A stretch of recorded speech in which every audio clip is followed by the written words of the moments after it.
Well, good afternoon. I'm honored to stand right here today alongside one of America's finest, Admiral Brad Cooper, Commander of U.S. Central Command. We just had a chance to spend a couple of hours together, better part of 2 hours, going through the entirety of this operation, Operation Epic Fury. And Admiral, I want to thank you for everything you do and your incredible leadership, for your dynamic thinking, the way you're attacking this problem set on every level. In just days of Operation Epic Fury, you and your team have delivered nothing short of devastating, precise strikes, taking out the better part of Iran's Navy, making it combat ineffective, neutralizing missile sites and launchers, and establishing total dominance over the skies we fly over and seas we fly over. Our forces are executing with unmatched skill, and the mission is advancing decisively. This is the kind of no-nonsense, results-driven warfighting that America demands. And you're delivering it in spades. You are the man for this moment. Admiral Cooper, on behalf of the President, the Department of War, and every American watching, I want to thank you for the outstanding job you and CENTCOM are doing. Keep pressing the fight, and we are with you all the way. A few thoughts before I hand it over to the Admiral for an update. Iran is hoping that we cannot sustain this, which is a really bad miscalculation for the IRGC in Iran. You see, there's no shortage of American will here. We remember and honor our fallen, those 6 that we will soon welcome at Dover, who gave everything for their country in this mission. We remember them. But we remember them by rededicating ourselves even more fervently to this mission. Our commitment to our mission objectives only increases as our advantages continue to increase. We've got no shortage of munitions. Our stockpiles of defensive and offensive weapons allow us to sustain this campaign as long as we need to. Again, our munition status only increases as our advantage increases. Our capabilities, we have only just begun to fight, and fight decisively. Having a chance to hear from Admiral Cooper. If you think you've seen something, just wait. The amount of combat power that's still flowing, that's still coming, that we'll be able to project over Iran is a multiples of what it currently is right now when you add up our capabilities and those of the Israeli Defense Forces. And we have no shortage of authorities. The Admiral knows we have clear objectives with maximum authorities on the battlefield. The dumb, politically correct wars of the past were the opposite of what we're doing here. They had vague objectives with restrictive, minimalist rules of engagement. No more. Our authorities, his authorities, CENTCOM's authorities through the President and myself are maxed out.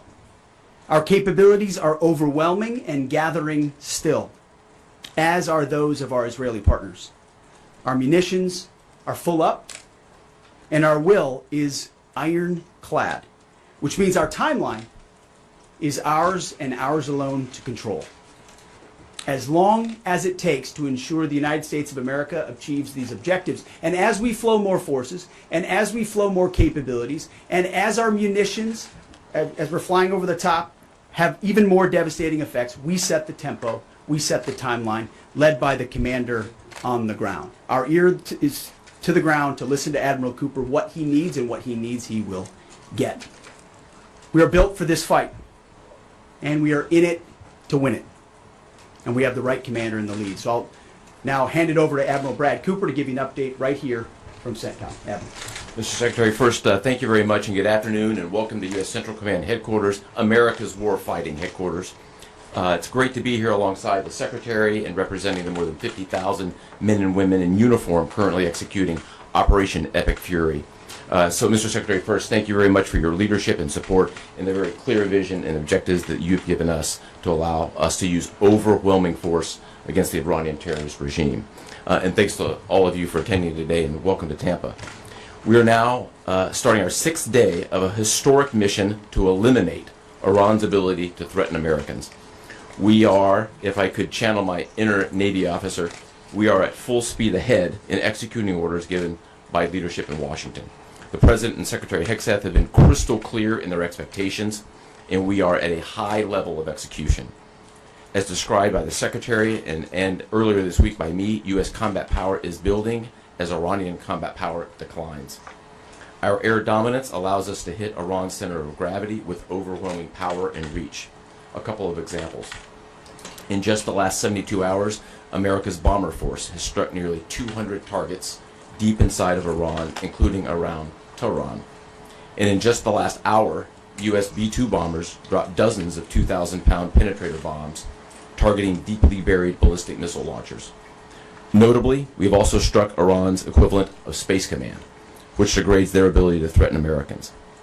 Then, if I just look back over the last 24 hours of the operation compared to where we were at start, ballistic missile attacks have decreased by 90% since day one. Drone attacks have decreased by 83% since day one. Having said this, we remain vigilant. Our strikes against the Iranian Navy have intensified. You may have heard the President say just a little while ago that we have sunk or destroyed 24 ships. That was true at the moment. We're now up over 30 ships. And in just the last few hours, we hit an Iranian drone carrier ship, roughly the size of a World War II aircraft carrier, and as we speak, it's on fire.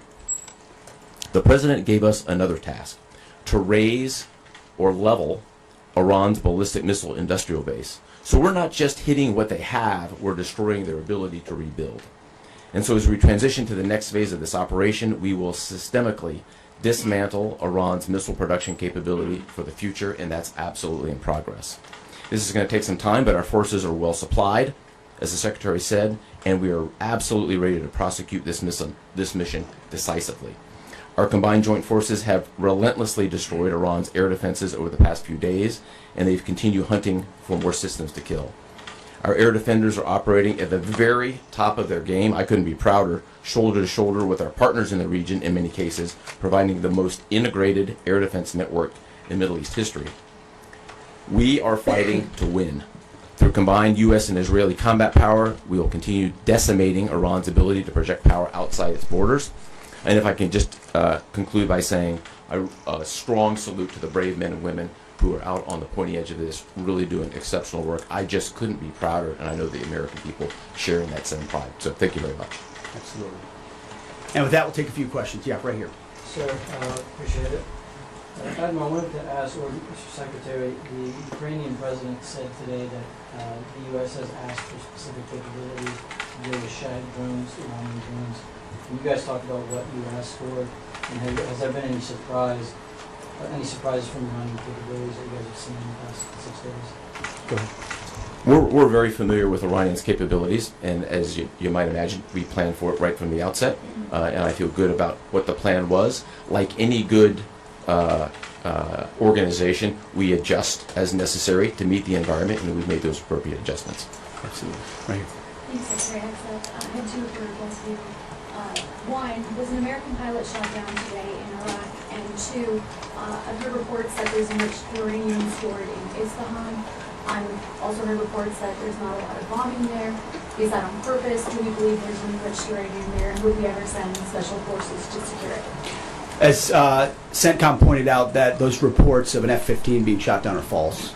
As you can imagine, Iran is doing everything it can to peddle in lies, deception, and inflation of numbers and reality, mostly to propagandize to their own people. Right? They've shut down the internet. They're hoping they can convince their own population that they're having success. One thing one of their leaders said recently is that 500 Americans have been killed, they claim. These are lies. The lies will continue. CENTCOM will continue to debunk those lies. So, and as often is the case in conflict, first reports are often wrong.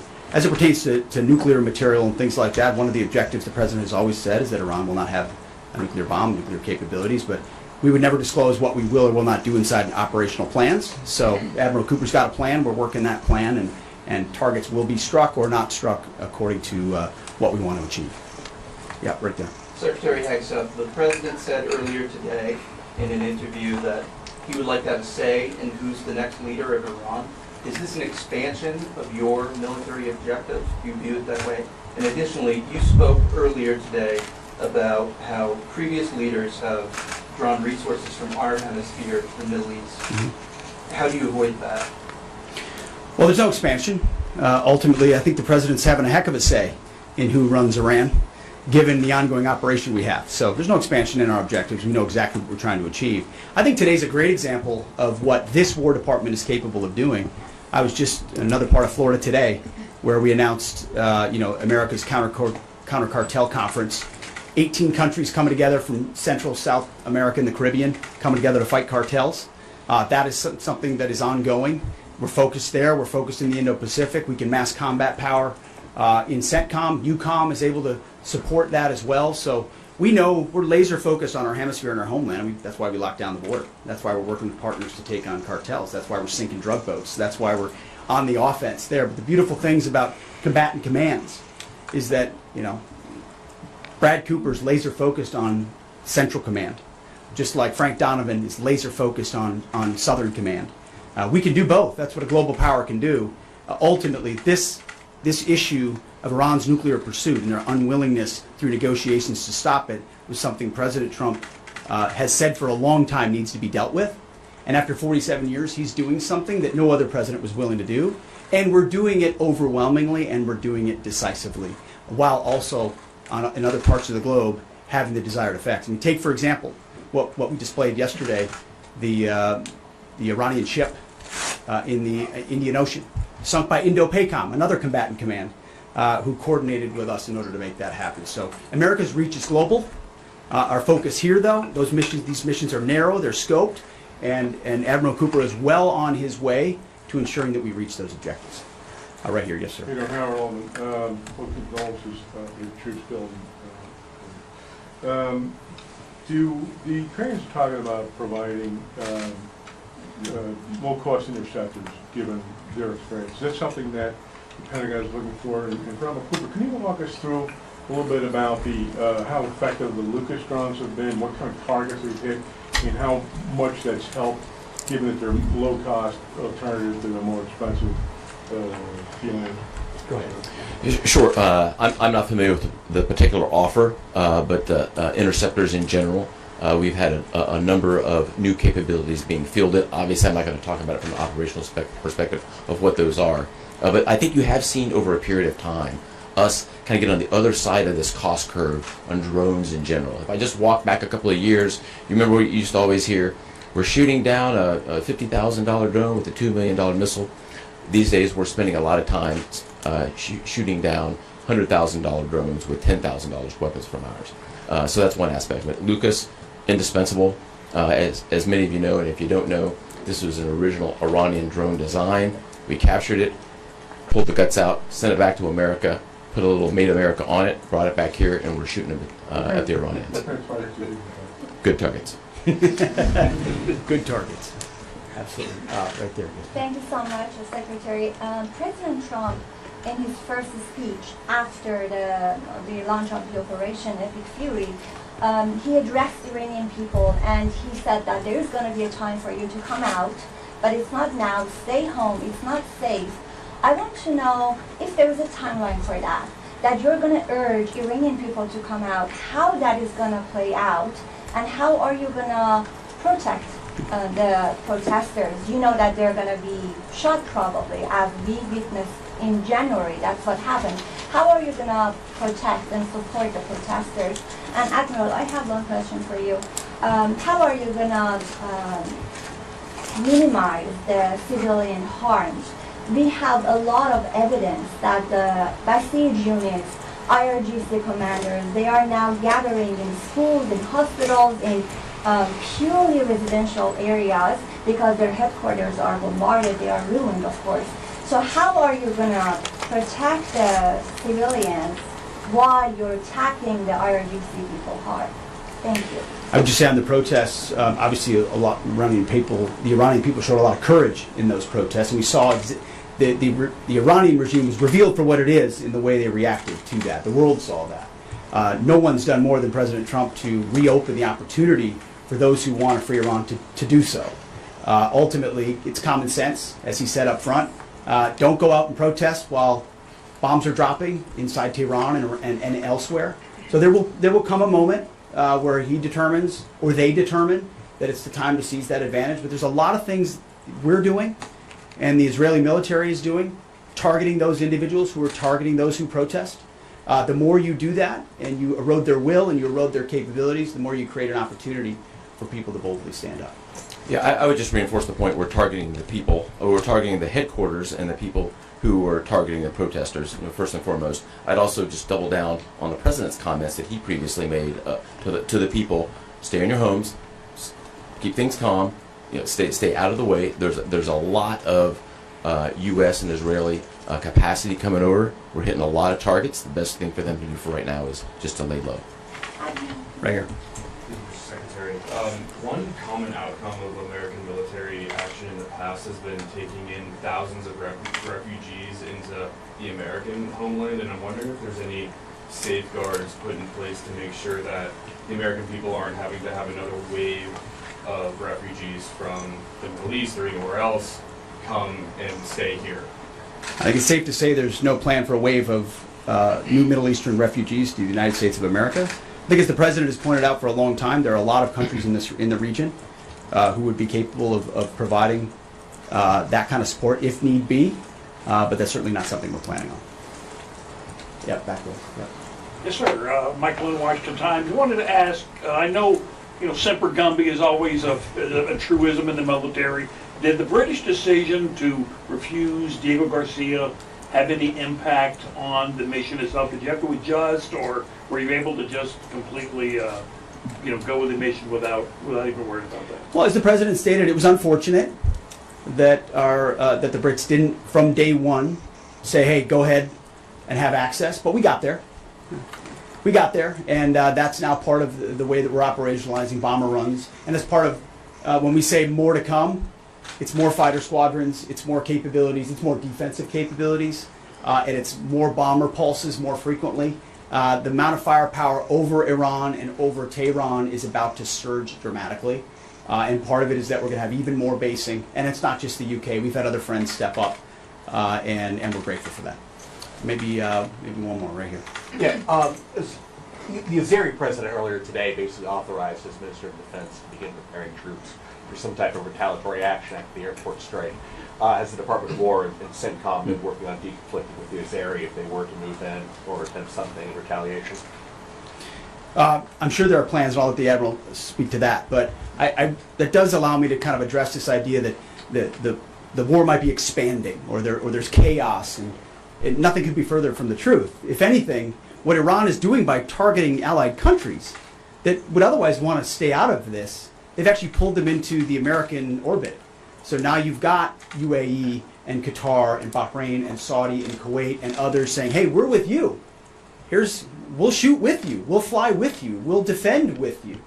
We'll allow you more basing," and other a lot of which we can't talk about and won't talk about. But it's actually firming up the unity of the resistance in order to focus exactly where we need to. So this idea that it's expanding or going, no, it's actually simplifying in a number of ways exactly what we need to achieve and how we'll achieve it. I don't know if you anything to add to that. I won't get out of ahead of policy in terms of what we might do. What I will point out is this is now the 12th country that Iran has attacked. 12 countries, and it goes right back to the Secretary's point. Those 12 countries are none too happy, and I look forward to working with all the partners who are willing to join us in this. And I would just close by saying, Mr. Secretary, one more question. What is your message to Americans who are concerned about security here at home with the change-up that we're going to see at the Department of Homeland Security? well, I think Kristi Noem did an excellent job over there securing our border and keeping us focused on threats, and the President making a change. We all serve at the pleasure of the President. I'm sure Mark Wayne Mullen will do a fantastic job. He's been a friend of mine for a long time. But Kristi did a great job setting us up for success. So I don't have any concerns about whether or not the homeland will be covered down on. And I'll just end by saying I wish every American could get a chance to see what we see. I had a chance to go into the control room, into the Tactical Operations Center, go see these young men and women that are doing this, the dedication that they show at every level, the way they've refined their craft. Now, I'm talking to a young colonel who's iterating on how we target and how we find and fix different aspects of what the Iranians are trying to do. If they don't know what they're up against. And if they think they've got it solved for, they're wrong. And ultimately, the combination of our ingenuity, the skill, the professionalism, the discipline, and then the sheer weight of the capabilities of the U.S. military, what you're going to see may look routine. It may start to be like, oh, another boat. Oh, another launcher. Oh, another drone facility. What it takes to do this with the precision that we do is world-class. No one else can do it. And it's world-class Americans. Like the ones I saw here, like the ones that are coming home that we're going to greet home, that are the engine of what makes our country great. And so I'm so grateful for folks like those here at CENTCOM, at Central Command, who are under your command. Thank you for your decisive leadership. And all I'll say to you is what I say to them, keep going. Because the President and myself, we have your back. Thank you, Admiral. Appreciate it. Thanks very much. Mr. Secretary, how is this operation going to ensure Iran